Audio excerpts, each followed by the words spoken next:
Perfecto, muchachos. Entonces, ¿en qué estábamos? Habíamos acabado hasta la tercera generación. Y ahí ya estábamos con circuitos integrados y multiprogramación. También habíamos visto que ya se deriva a algunos sistemas operativos. Y ya vemos visualizando, ya vamos visualizando lo que es el Linux con los sistemas operativos como es el Unix y otras herramientas más. Interesante, ¿no? ¿Cómo es la evolución más que la evolución de estas situaciones? Pasamos, al menos la tecnología es la que más pasos adelantados, agigantados da. Entonces, ahí sí hay que tener un cierto temor también a la tecnología, ¿no? Porque obviamente nosotros como ingenieros en sistemas o tecnólogos tenemos que estarnos actualizando a cada momento, muchachos, a cada momento, porque en realidad es un tema que a veces se va de las manos, ¿no? Porque apenas se está actualizando en una herramienta y ya sale una nueva. Y eso es tenaz. Ok, denme un segundo, por favor. Un segundito.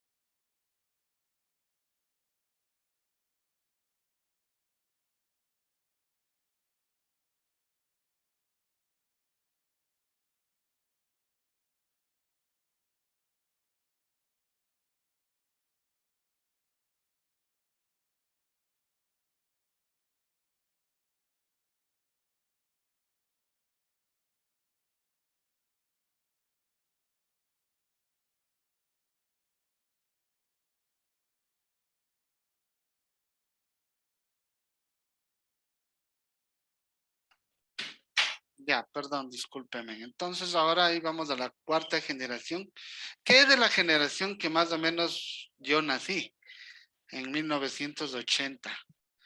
Yo soy del 80, ya 41 años tengo. Ahí ya nacen los computadores personales. El desarrollo tecnológico de los circuitos integrados ya se ve reflejado en esta cuarta generación. Llegaron a nivel conocido como VLSI, Very Large Scale Integration. Me pongo allá, ¿ya? Pero también eran unas monstruosidades, ¿no? De computadoras. En realidad, ya no tanto, ¿no? O sea, ya se reduce casi un 10% a un 10% del tamaño que era las primeras mainframe, pero con todo siguen siendo grandes. Para ahora lo que tenemos, hasta las desktops de escritorio siguen siendo más pequeñas. No por mucho, ¿no? Estas fueron capaces de integrar hasta 1 millón de transistores en un chip de 1 centímetro cuadrado, lo que permitía hasta 100.000 celdas lógicas. Surgieron sistemas computacionales de uso personal denominado microcomputadores. Microcomputadores, que en un principio no eran tecnología muy superior a la PDP-11, que es la que salió en la última, casi última, de lo que era la tercera generación, pero a un precio notablemente inferior. El Intel 8080, ese era uno de los primeros que salieron al mercado para las desktop, o sea, para las computadoras, eh, y el despegue de los microcomputadores dieron paso a una tecnología de esta cuarta generación. En 1974, Intel presenta el chip Intel 8080. Esa es la que ya va un poco soltando el tema de la programación, que, que comenzaron con Ensambler, una CPU de propósito general con un clock de 2 megahercios. Sucesora a la 404 es el doble de la 8008. Los primeros microprocesadores del mercado fue parte popular de MIPS. Dame un segundo, por favor.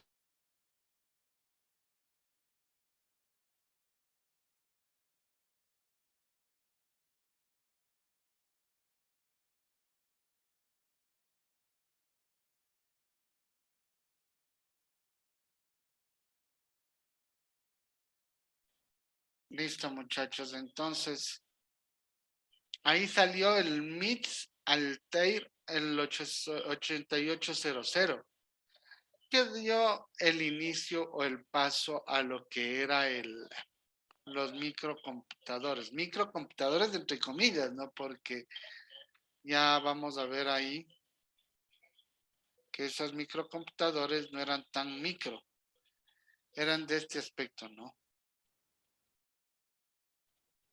De este aspecto.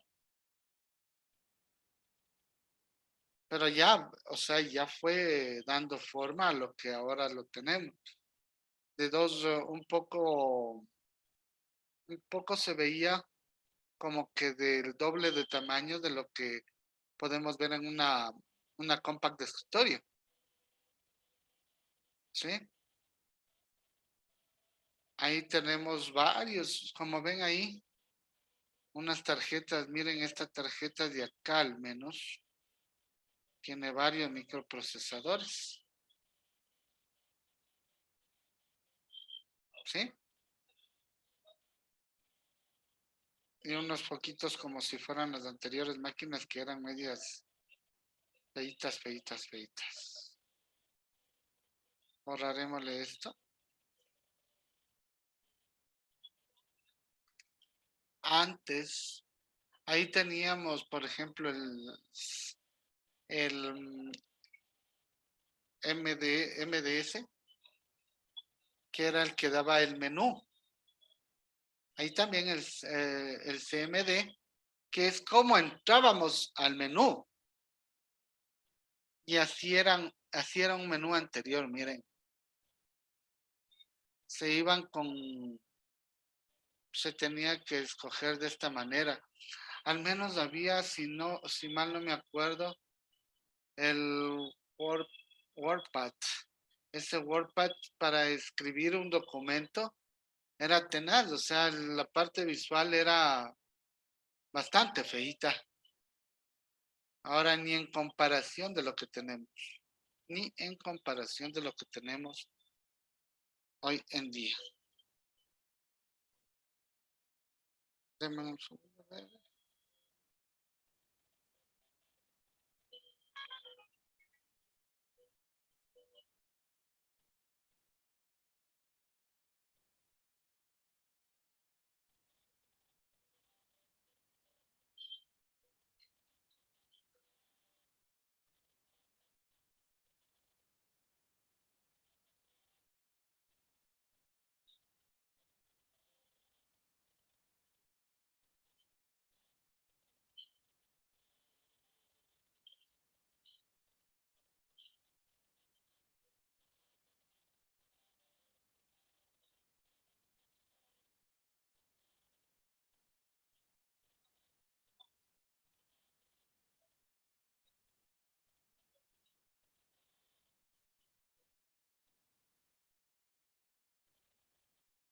Ya.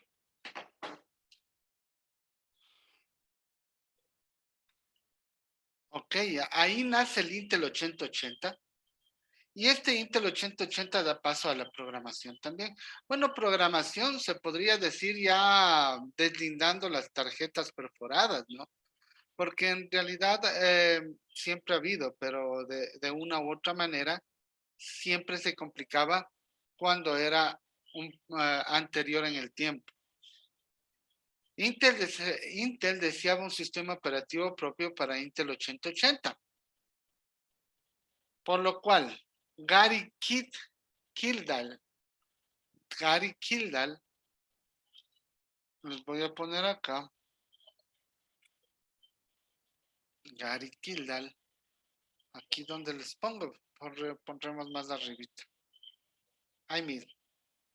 Ahí como que vale ver mejor los Gary Kildall. Gary Kildall construyó un sistema operativo basado en disco, contenido en un floppy teníamos los floppies que eran los discos de 8 cuartos conectados a 8080. Los discos de 8 cuartos, 8 pulgadas eran más o menos de este tamaño, grandotes, parecían un acetato, pero un acetato con protección y nada más. Y llamado CPM, Control Program for Microcomputer.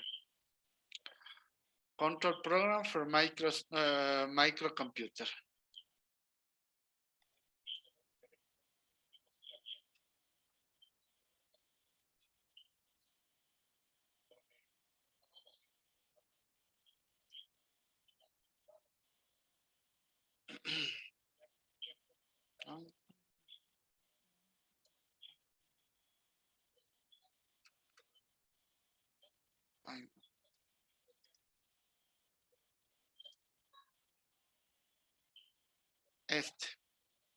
Llamado CPM, Control Program for Microcomputer.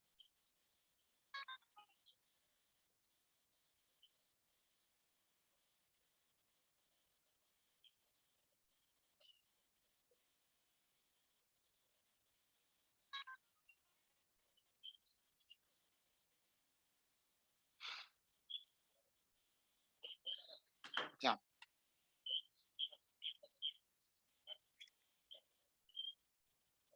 Entonces, eran sistemas de single task. ¿Qué quiere decir single task en inglés? Tareas simples. Single task de 8 bytes y capaz de utilizar hasta 64 KB de memoria. Ahora, nada en referencia a lo que utilizamos. ¿Sí? Si bien el sistema fue adoptado por Intel, no le veía mucho futuro en el sistema operativo residente en discos. Y los derechos quedaron a manos de Gary Killman. Ahí quedó, ahí murió.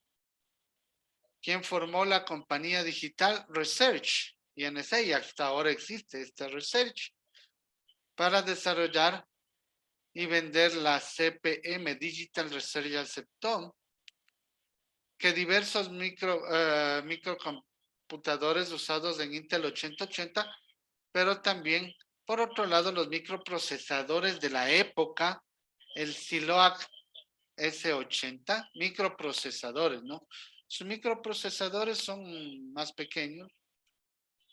La era de los... La era cuando recién se veía avances ya más notorios en el tema de agilidad computacional, porque antes sí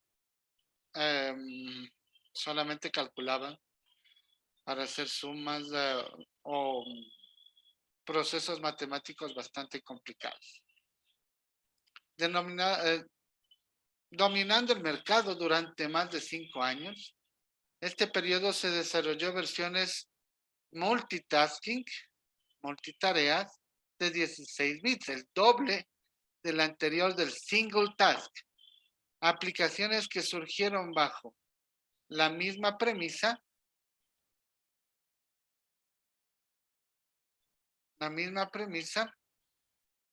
pero fueron creciendo según su base de datos. Multiplan, planillas de calculadoras y Turbo Pascal. Ahí viene, imagínense, Turbo Pascal.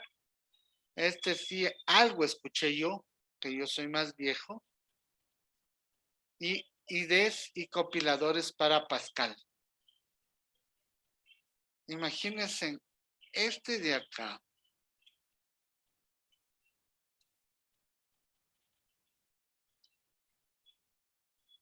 ¿Estoy? Ya.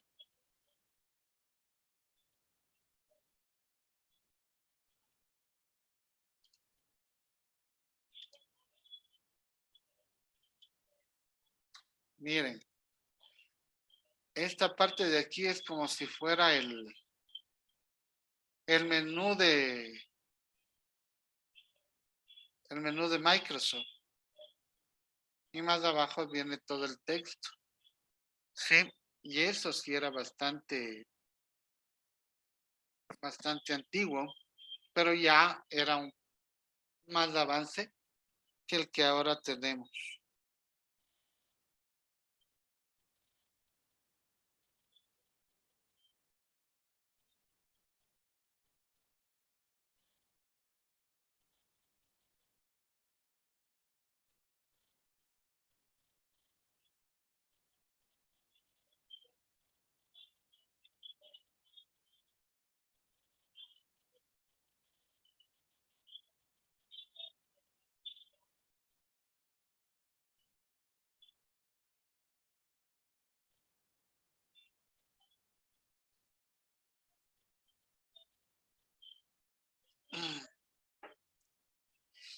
Ok, y acá está la parte en la que era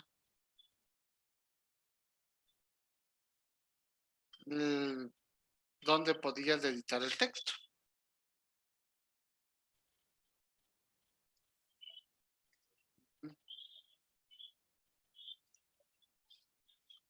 Hmm.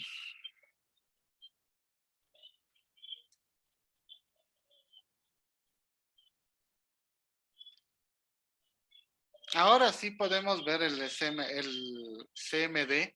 En el CMD podemos ver también el despliegue como lo antes se lo hacía. Estos comandos de estos comandos de CMD ya tenían mucho más antes. eh, los mismos comandos no han cambiado con el tiempo. Entonces Gary Killman se queda con la consola de lo que es World Start y una publicidad promocional. La IBM PC y la masificación de Microsoft DOS, en ese instante Microsoft DOS, IBM por su parte, que había dominado el mercado con los mainframes, o sea, ellos se dedicaban a lo grande, ¿no? En las computadoras que eran eh, servidores y muy pocas IBM sacó como de escritorio, pero las que sacó eran muy buenas. Me acuerdo que la sucesión de IBM, ¿cuál creen que sea? Ahora, en la actualidad.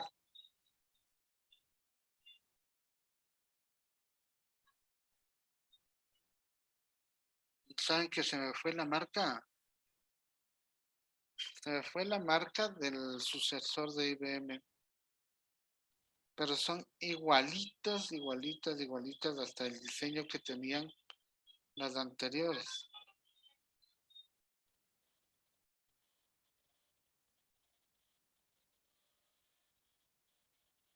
Ah, son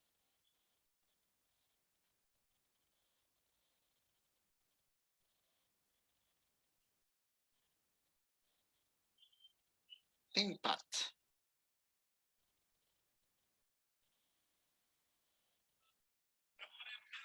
claro.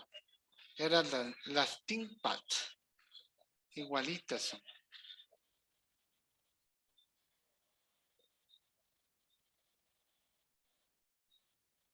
Entonces, estas ThinkPad ahora existen, pero ya no bajo el nombre de IBM, ¿no? Sino sobre el nombre de ThinkPad.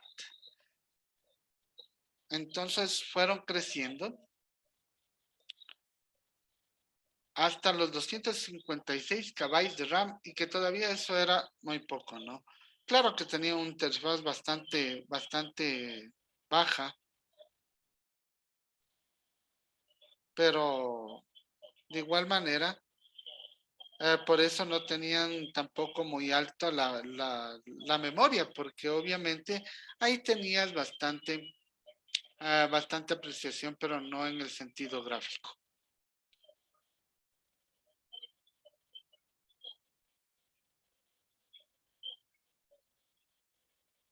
Ok. Este contactó a una pequeña compañía de nombre Microsoft fundada por Bill Gates, ahí aparece, y Paul Allen en 1975. Y ahí es donde se peleaban estos del el Bill Gates con el pana de Apple, ¿no? Y conocida por desarrollar un intérprete de lenguaje básico, BASIC, y desde ahí se genera también el lenguaje de programación BASIC, ¿no? Para el popular Altair 8800. Sin embargo, IBM deseaba un sistema operativo completo y Bill Gates les sugirió contactar a Digital Research, que como era el denominador absoluto, el dominador absoluto de los sistemas operativos, tenía una parte también en el hecho de que eran la competencia, ¿no? Y quería un campo más amplio, Bill Gates. La negociación con Digital Research fracasó al no llegar el No Disclosure Agreement, que es la parte del NDA respecto a IBM PC. Si bien las razones no son claras para nada, se dice que Gary Kidman no quiso reunirse con IBM, que envió a otra chica, cofundadora de este Digital Research, en su lugar, que no estuvo de acuerdo con el espacio de tiempo que se otorgaba para desarrollar una versión para la Intel 8088, que sería fruto de en un futuro cercano, la CPM 86. Acuérdense que la CPM era Control Process Microprocessor. Ya es el set de instrucciones de Intel 8086. Y más adelante ustedes también van a recibir el tema de programación o cómo se programaba con Ensembler. Y ahí con el Intel 8086. Y era bastante, ¿cómo podría ser? ¿Cómo podría ser o decirle, denominarle? Bastante rústico, ¿no? Varios artículos sustituyen. Deme un segundo, por favor.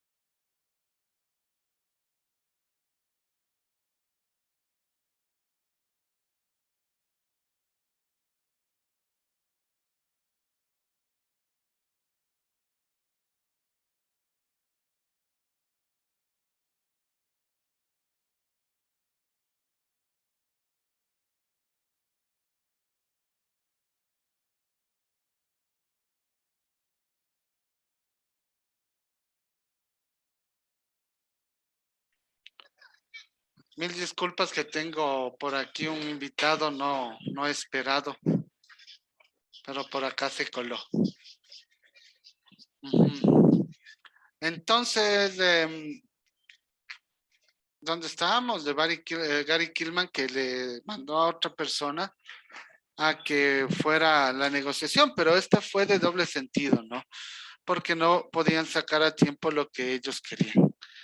Sin embargo, eh, Gary Killman muere en 1994 a los 52 años de edad, bajo circunstancias que tampoco quedaron totalmente claras. De eso ya le dejamos a los conocedores de la materia.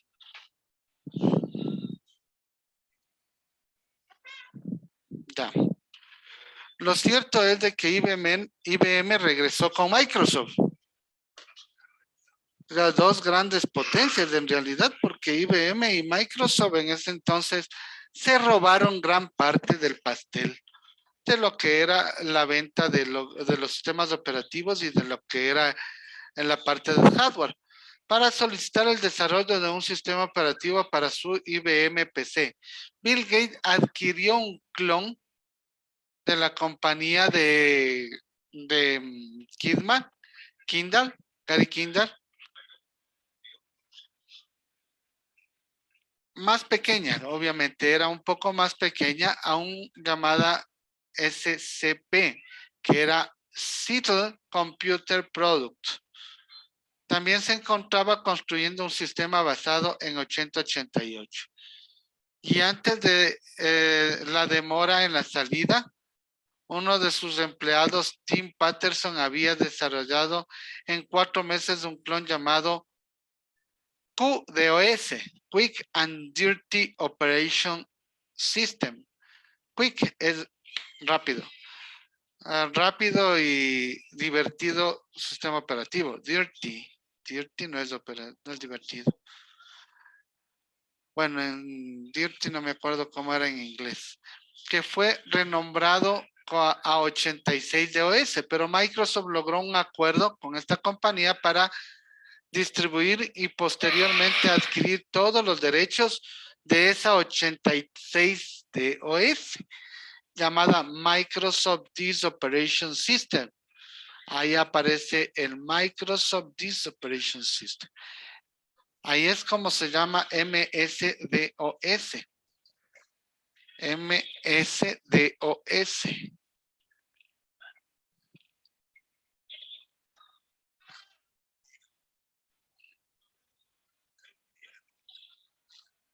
Perfecto.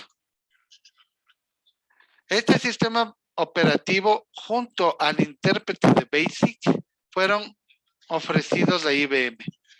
Microsoft contrató a Tim Patterson para realizar algunas modificaciones y finalmente IBM PC fue lanzado junto al sistema operativo renombrado por IBM como PC-DOS. Después, debido a que en el fondo PC-DOS había nacido como un clon de CP/M, y para evitar problemas legales, IBM eventualmente destruyó su IBM PC, también denominada CP/M86. Sin embargo, había llegado 6 meses tarde a ese tiempo de popularidad, porque este creció rápidamente. No sé si alguna vez vieron, pero era más o menos, déjenme sacarle como era.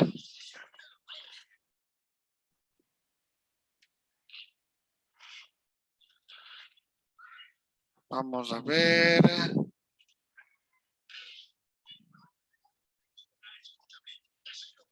Denme un segundo.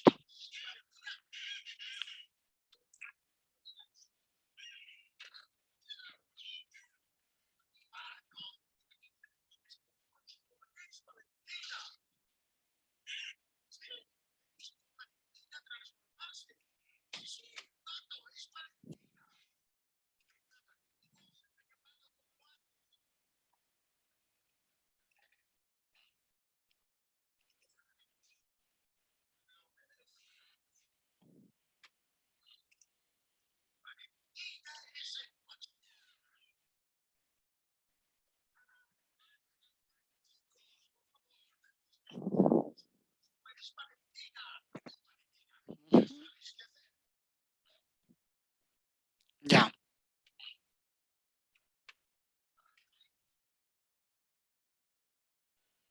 Así es como lucía en ese entonces la IBM 8080 con el tema de MSDOS. Yo sí le manejé esta computadora, pero acá, por ejemplo, Déjenme ver dónde está este. Aquí tenía para los discos.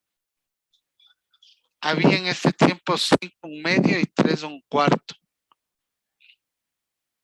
Nunca van a llegar a ver. Déjenme ver si que encontramos en una página web los discos de los que les estoy denominando.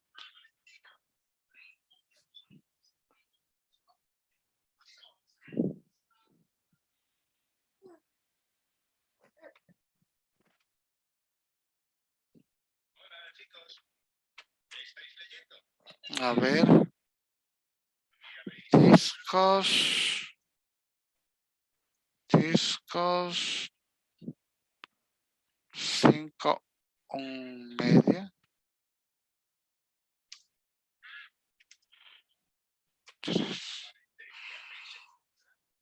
5 1/4 y 3 1/2.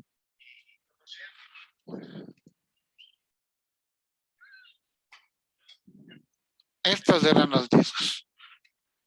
Y aquí entregaba mis deberes, me acuerdo. En estos discos yo entregaba mis deberes. Estos eran como acetatos. Estos de aquí eran como acetatos. Déjenme ver. Estos de quiero de aquí. Perfecto. Estos de aquí eran como acetatos. Aquí poníamos el nombre o alguna característica de lo que tenía o lo que contenía el CD. Ya estoy pensando en la actualidad. El disco. Igual de esta manera también tenía. Acá poníamos cualquier cosa que contenía el disco. Estos eran los discos 5 1/4 y 3 1/2. 5 1/4 y 3 1/2. Miren, yo sí los tres, o sea, llegué a tener de estos montón. Aquí entregaba, como les decía, mis deberes. Y en esta máquina que nosotros podemos apreciar acá, que es la IBM Blade, la IBM, aquí es donde se los ingresaba.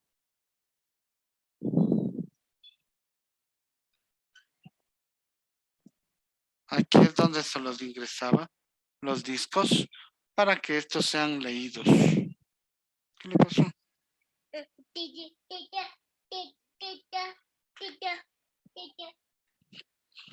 Ya. Ok. Aquí es donde la Intel 8888, déjeme ver dónde estoy. Perfecto. Aquí es donde la IBM 8088 de Constein Lancet. Le voy a poner ahí.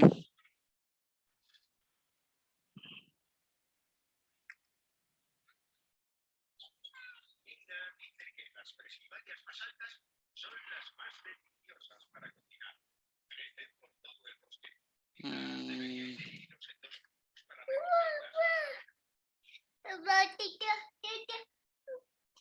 Deme un segundito, por favor.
Chicos, ¿qué les pasó? Que no les escucho. ¿A dónde se fueron?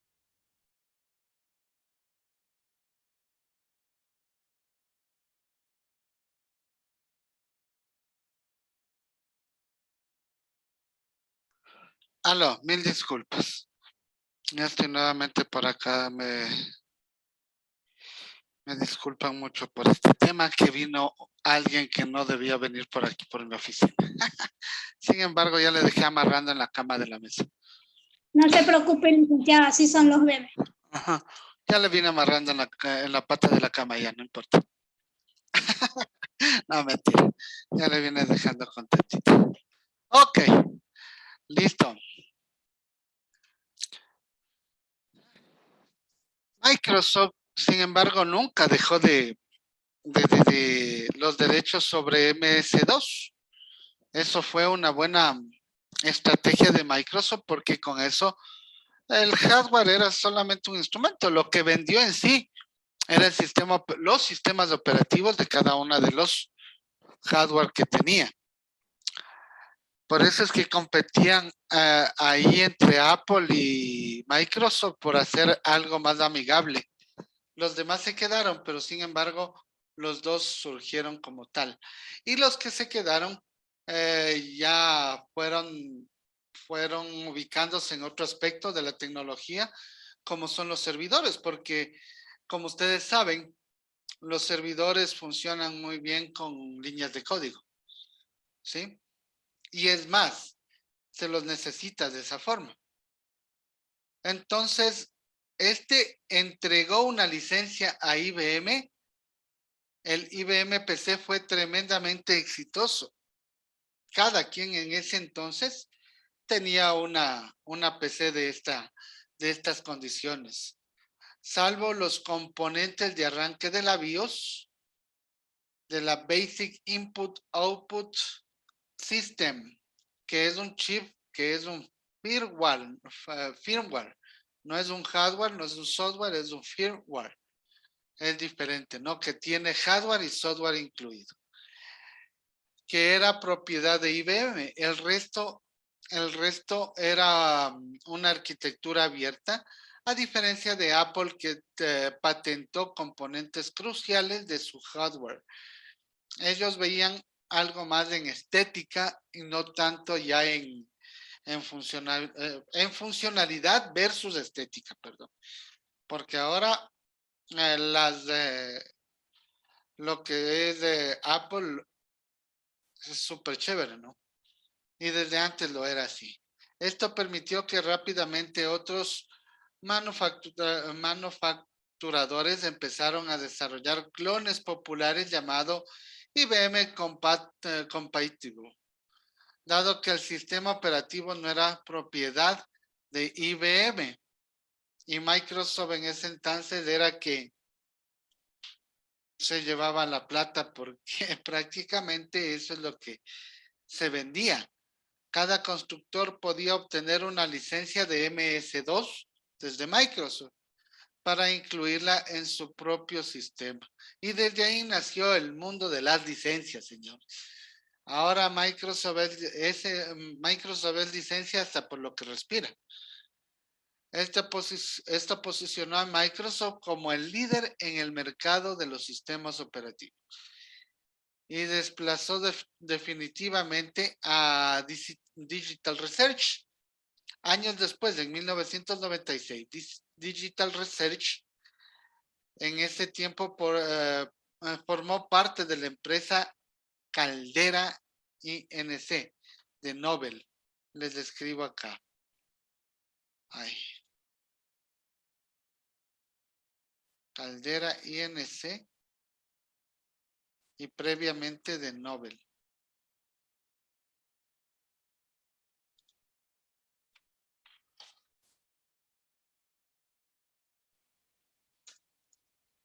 Nobel. Perfecto.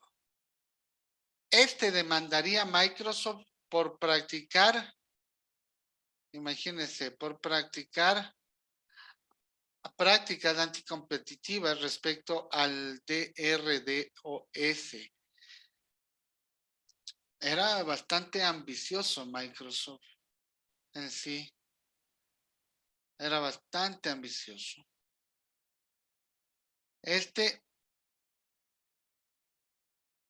Y a favor de sus productos, MS2 construyó Windows 95, pero antes del Windows 95 había el Windows 3.1, ¿no? El Windows 3.1, después nació el Windows 95, Windows 98. Entre los argumentos reflotó la acusación de los sistemas Microsoft.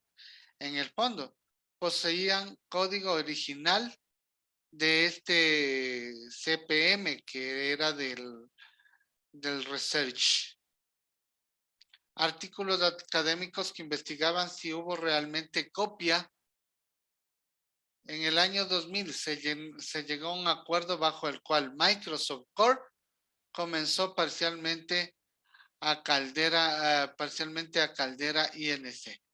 Parte del legado de lo que era de research.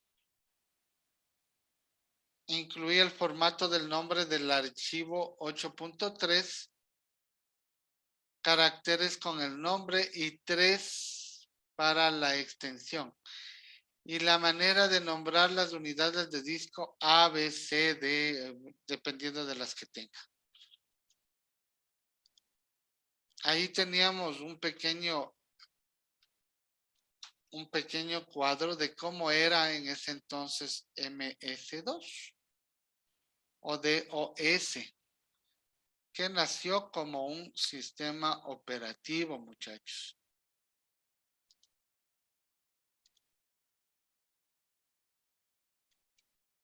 Déjenme ver si le pongo acá.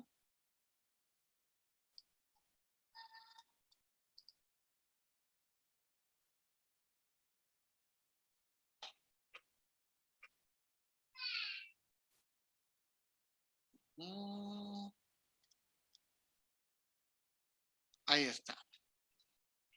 MS-DOS era como un juego de Mario. De ley. Ahora que me acuerdo, imagínense. Nosotros hacíamos en línea de código, teníamos Mario Bros. Me acuerdo que jugábamos en clases en el colegio y ejecutábamos bajo línea de comandos como el DOS. Aquí tenemos, miren, el FDisk que nos servía como para poder formatear el disco. El ScanDisk son herramientas a nivel del DOS.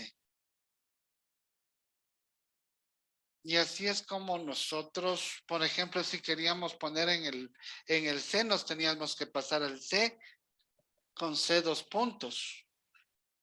¿Sí? Aquí tenemos. ¿Dónde está? Ya se me perdió. fdisk.exe. Este era para formatear el disco. Teníamos, ¿cuál más? Tree para ver los archivos. Fdisk para escanear los ScanDisk para escanear los discos de fallas. Teníamos QBasic. El mouse también tenía un punto, pero era un punto DLL, me acuerdo el mouse. Para sacar copias. El CHKDSK para chequear los discos. Y así teníamos algunos. Ok.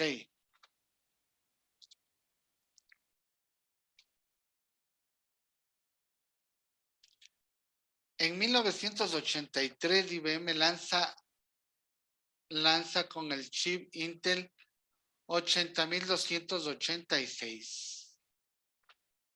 Con el chip de 16 bytes.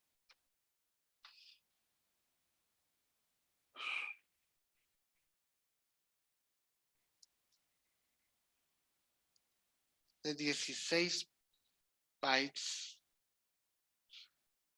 con un clock de 6 megahercios, que no es absolutamente nada para lo que ahora tenemos, y con modo de protección para soportar multitasking, el MS-DOS. Continuó siendo el sistema operativo de preferencia para los consumidores, distribuidores de PC. En las máquinas originales de IBM, este soporte continuó con las instrucciones de Intel 8386. Nosotros le teníamos en la mente y llegamos hasta las 586 en este tope.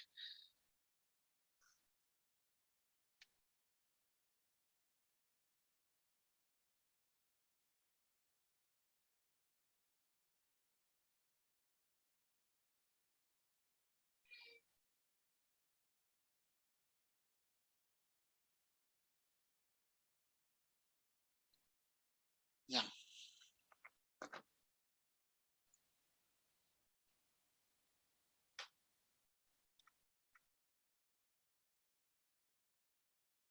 Dame un segundito, por favor.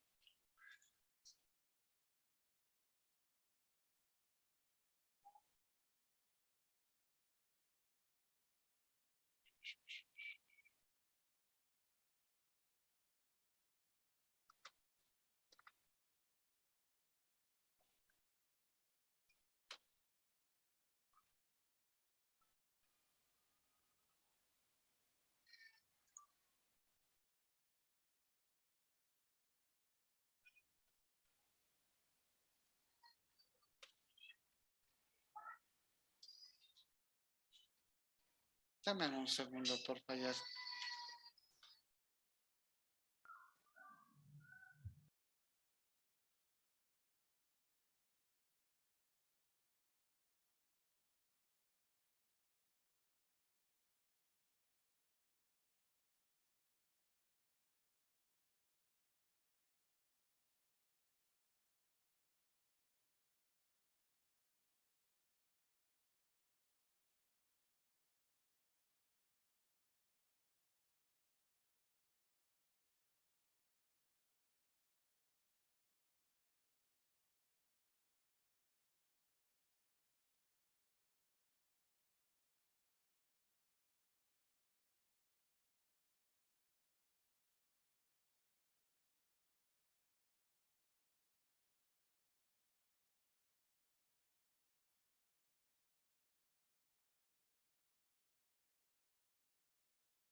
Ya, listo.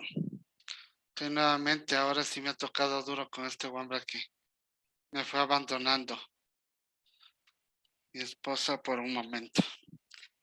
Ok.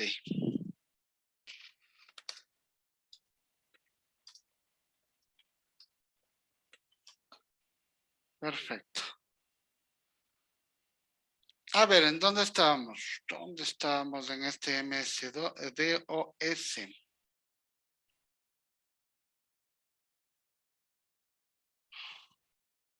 Sin embargo, bueno, ya hemos visto que el MS-DOS marcó un hito en la historia con el tema con IBM, con las computadoras de escritorio, y fue bastante bueno. De ahí también hubo una demanda de parte de Research y INC que estaba bastante sustentada por el tema del MDP 86. ¿Sí?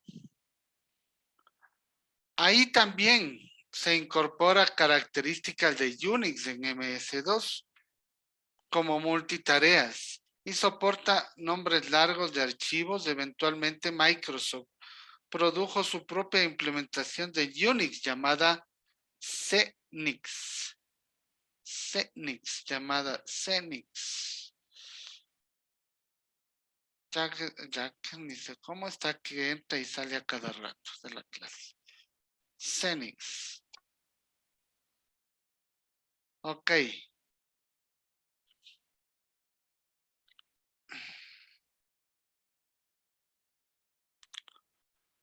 A los inicios de los 80, tanto MS2 como CPM86 seguían interactuando con el usuario a través de líneas de comando.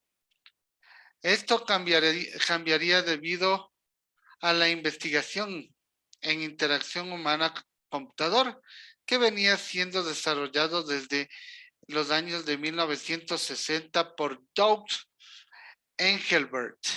Doug Engelbart. Estos nombres son parte ya de la historia y murió en el 2013, desde 1925 hasta el 2013. En Stanford Research Institute, denominado en siglas de SRI, como el de Servicios de Rentas Internas, quien creó el GUI. Este fue un hito que marcó un antecedente y un precedente para un futuro, llamado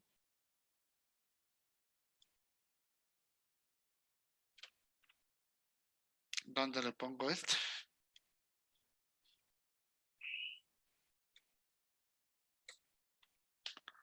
Por acá.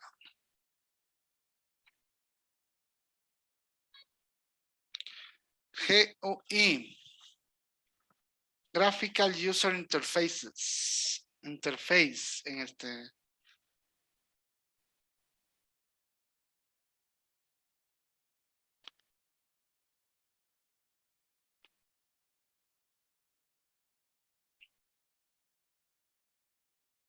Ok.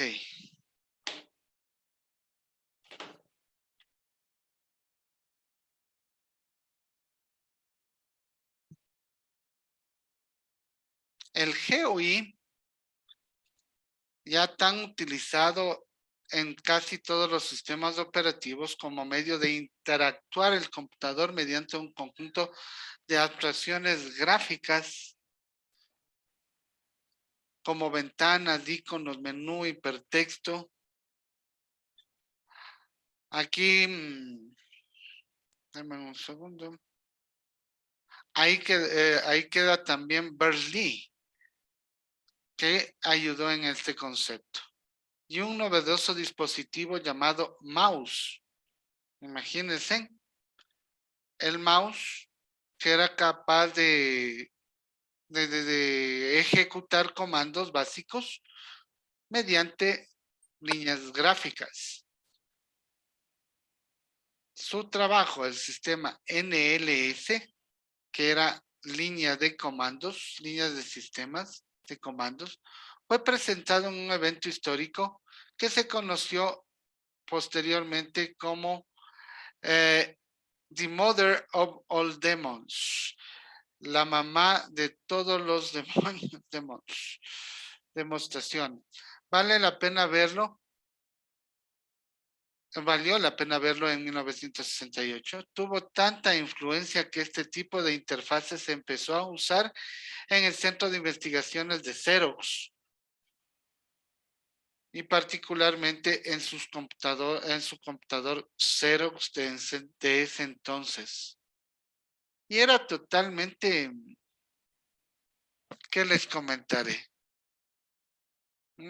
Parco, no sería la palabra parco, sería una palabra,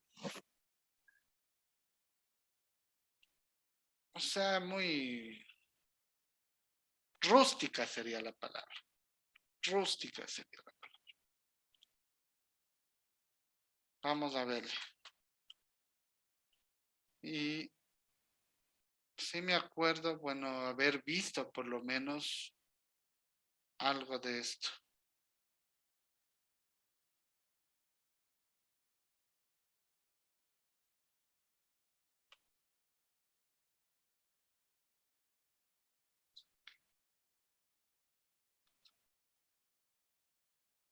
Ah, CMD, Paulo, es lo que quedó del sistema operativo, que es línea de comandos. Pero antes se le denominaba Microsoft System CMD. Microsoft System CMD, que era el intérprete como un sistema operativo. Es un sistema operativo en ese entonces.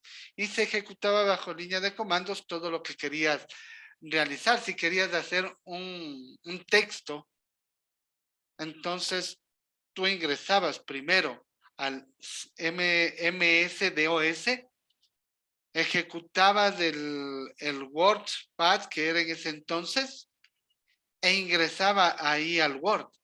Ahora tienes tu interfaz gráfica, das doble clic en Word y ya está. Pero antes no era así, pues antes era un sistema operativo, por eso se denominó en ese entonces MS-DOS. Digamos que el CMD es lo que quedó de eso, entonces. Así es. Lo que tenemos ahorita. Así es.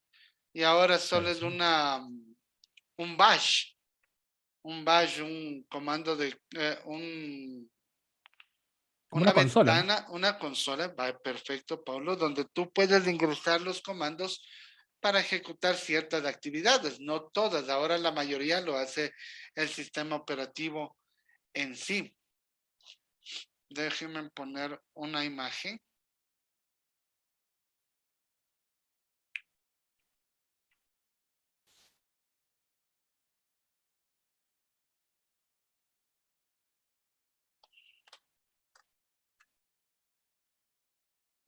Y esos periféricos de entrada también eran bastante rústicos. Ahora imaginen el USB, que es una belleza. El USB, que es una belleza, ante lo que les voy a mostrar.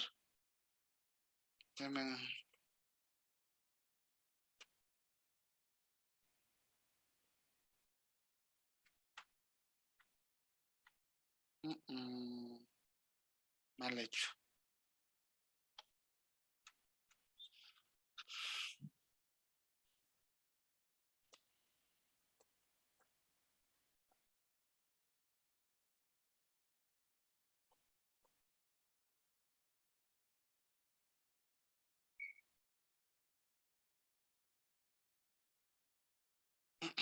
Vean, esta es la computadora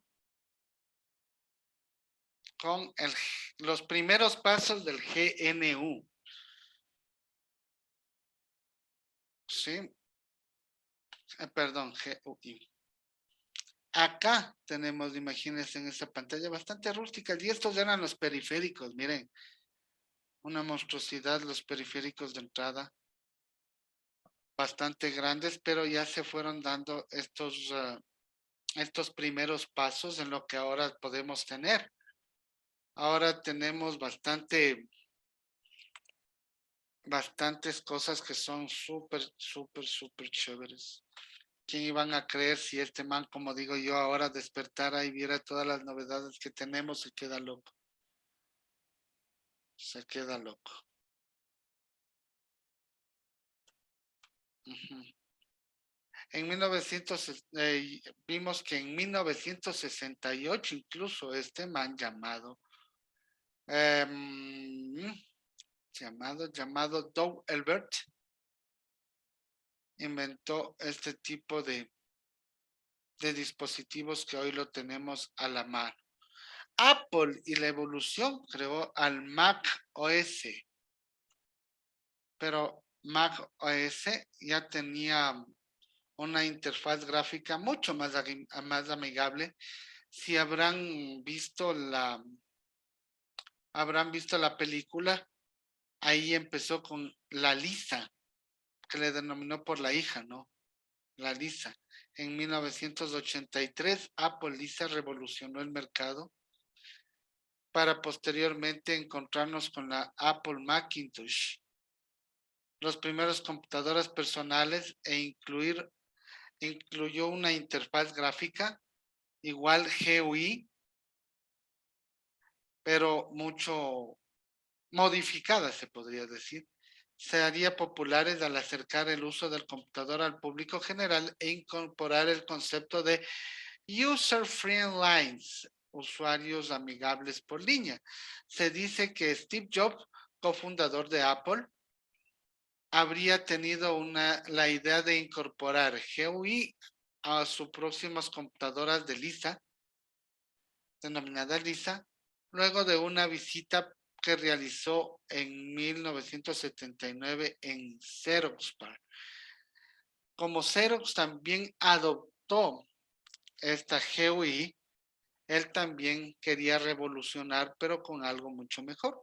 Sin embargo, hay testimonios que indican que el plan de incorporar una GUI en la Apple de Lisa existía de manera previa a dicha visita. Claro, tenían, él además no le gustaba copiar, ¿no? Decía que todo era una copia de los demás, él quería realizar su propio trabajo, pero lo que era sumamente, no podía saltarse, era el sistema operativo y la línea gráfica. Así que debió haber comenzado por una base que era el GUI. Pienso yo, no, ojo, pienso yo, que debió haber comenzado con una base que era el GUI y después de eso modificarla para lo que fue en ese entonces Lisa, ¿no? Que él en ese entonces podía coger y arrastrar el icono y pasarla a otra carpeta. Y para ellos era el boom, el éxito, ¿no? Y para mí en ese entonces hubiera sido igual. Obviamente no conocíamos nada de esa situación. Como posteriormente va a ser Meta, por ejemplo. Posteriormente para nosotros va a ser Meta. ¿Sí saben lo que es Meta? Sí, se explicó Perfecto. lo de Mark Zuckerberg. Entonces, para ellos en ese entonces habría sido bastante un boom esa situación.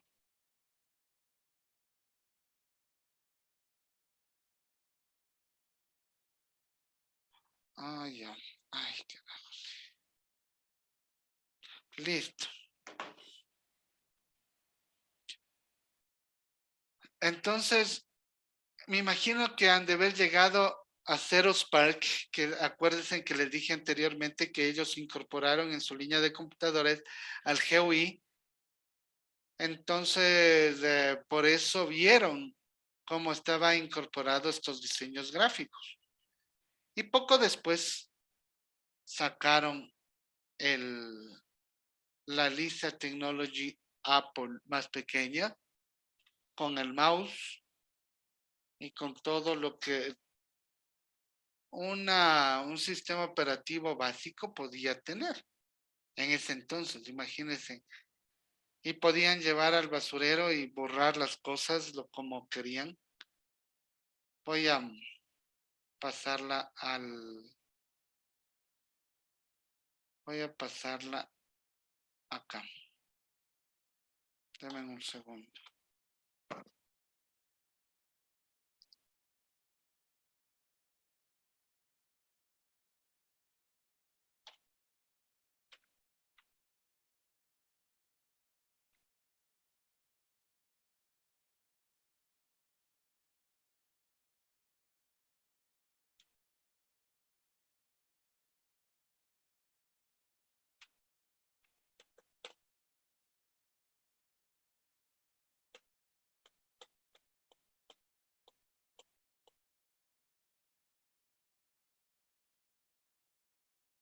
Bien.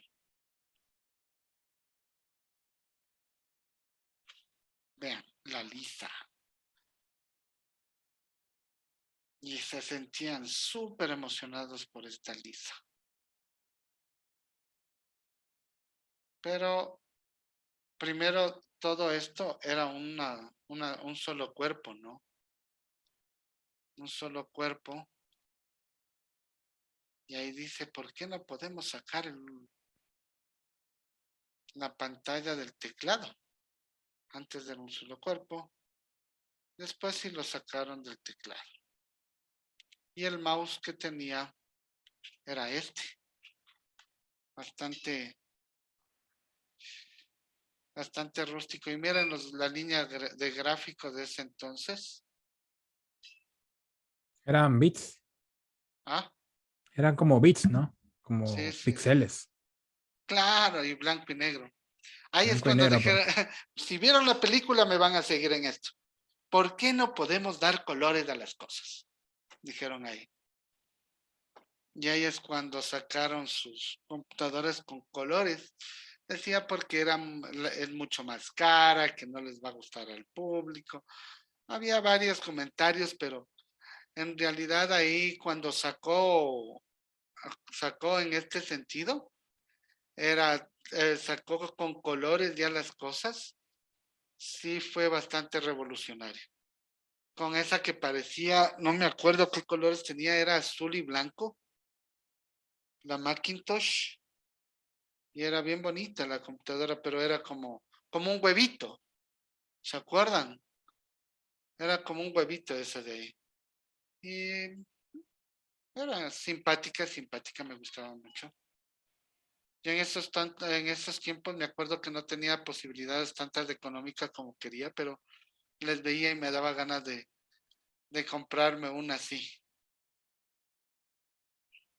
Entonces, desde hace mucho tiempo, ya venían fabricando este tipo de instrumentos que fue útil en ese entonces, ahora pasan a ser parte del museo.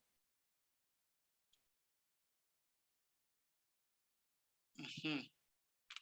En 1999,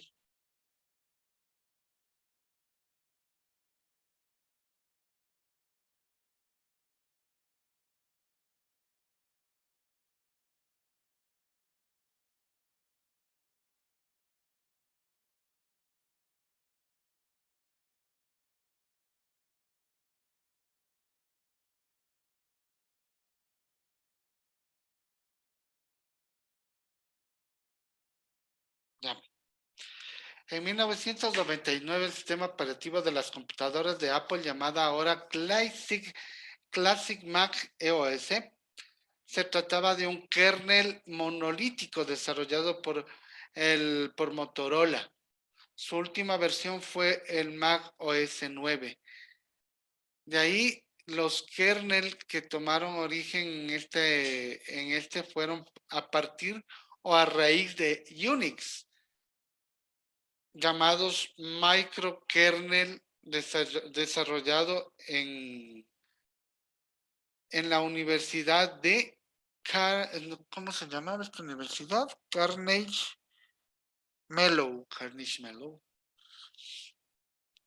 Ahí es cuando por la derrota de la segunda lista que sacaron, crea la compañía Next, fundada por Steve Jobs. Durante ese periodo había desarrollado un sistema operativo llamado Next Steps a partir de la Mac. Reescribió el sistema operativo C con C y Objective-C. Cuando Apple adquirió a Next, ya después, Steve Jobs regresó e introdujo el kernel híbrido tanto de Unix como de la nueva Apple, quedando un mix de estas dos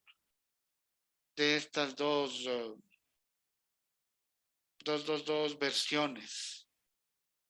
Y después, hasta ahora, imagínense, hasta ahora, estos proyectos han seguido avanzando y el sistema operativo conocido como Darwin, open source, ya influyó muchísimo. Ahí está el último, ya es bastante bueno, ¿no? Bastante bueno.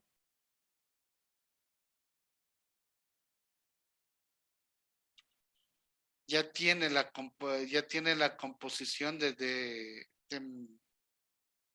lo que fue, de lo que es el Mac OS.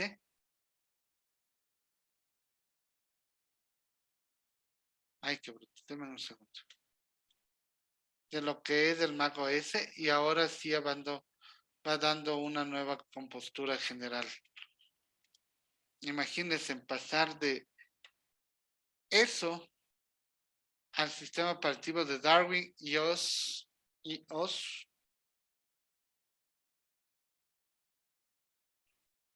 a esto es un paso enorme.